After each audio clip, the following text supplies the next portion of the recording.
حضرت نظام الدین اولیاء رحمۃ اللہ علیہ اکثر ایک جملہ کہا کرتے تھے، ہم سے تو دھوبی کا بیٹا ہی خوش نصیب نکلا، ہم سے تو اتنا بھی نہ ہو سکا۔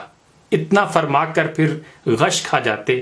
ایک دن ان کے مریدوں نے پوچھ لیا، حضرت یہ دھوبی کے بیٹے والا کیا ماجرا ہے؟ آپ نے فرمایا، ایک دھوبی کے پاس محل سے کپڑے دھلنے آیا کرتے تھے اور وہ میاں بیوی کپڑے دھو کر استری کر کے واپس محل پہنچا دیا کرتے تھے۔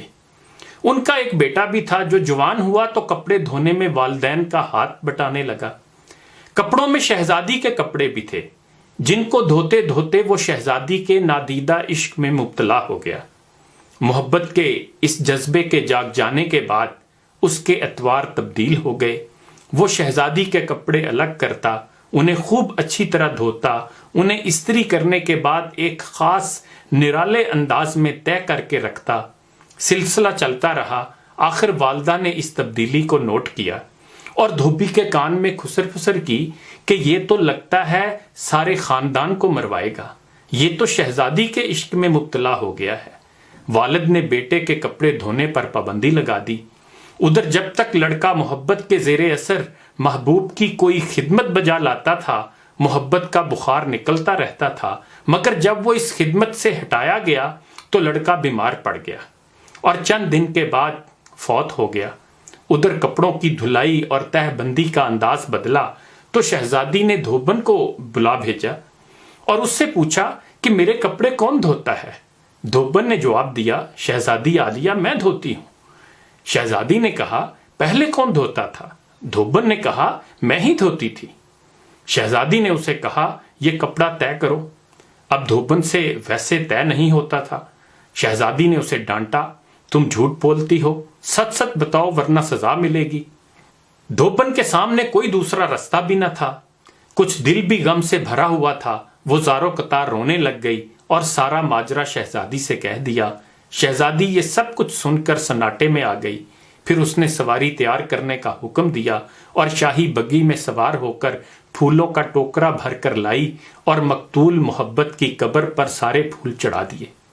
زندگی بھر اس کا یہ معمول رہا کہ وہ اس دھوبی کے بچے کی برسی پر اس کی قبر پر پھول چڑھانے ضرور آتی۔ یہ بات سنانے کے بعد حضرت کہتے، اگر ایک انسان سے بن دیکھے محبت ہو سکتی ہے تو بھلا اللہ سے بن دیکھے محبت کیوں نہیں ہو سکتی؟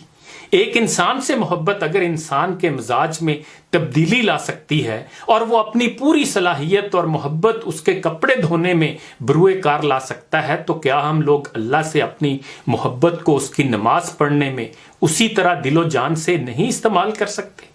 مگر ہم بوجھ اتارنے کی کوشش کرتے ہیں۔ اگر شہزادی محبت سے طے شدہ کپڑوں کے انداز کو پہچان سکتی ہے تو کیا رب کریم بھی محبت سے پڑھی گئی نماز اور پیچھا چھڑانے والی نماز کو سمجھنے سے عاجز ہے؟ حضرت نظام الدین اولیاء پھر فرماتے، وہ دھوبی کا بچہ اس وجہ سے کامیاب ہے کہ اس کی محبت کو قبول کر لیا گیا، جبکہ ہمارے انجام کا کوئی پتہ نہیں، قبول ہوگی یا منہ پر ماری جائے گی۔ اللہ جس طرح ایمان اور نماز روزے کا مطالبہ کرتا ہے، اسی طرح محبت کا تقاضا بھی کرتا ہے۔ یہ کوئی مستحب نہیں، فرض ہے، مگر ہم غافل ہیں۔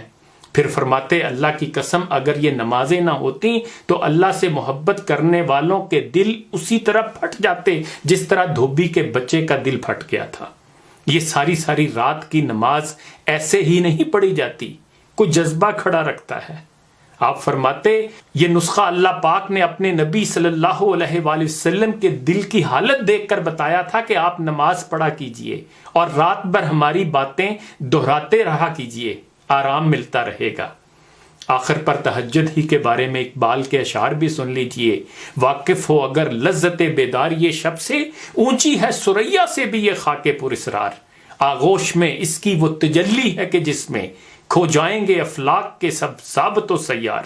ان اشعار کا مطلب یہ ہے کہ اگر مسلمان رات کو اپنے رب کے حضور کھڑے ہونے کی لذت سے واقف ہو جائے تو اسے سمجھ آ جائے کہ یہ پراسرار خاکی بدن 7 سیاروں کے جھرمٹ ثریا سے بھی بلند ہے، یعنی اس کی عظمت کا کوئی اندازہ نہیں، بشرط یہ کہ یہ اللہ کا سچا بندہ بن جائے، اور اس کی آغوش میں نور کی وہ تجلی ہے جس کی چمک کے آگے سارے ستارے اور سیارے ہیچ ہیں۔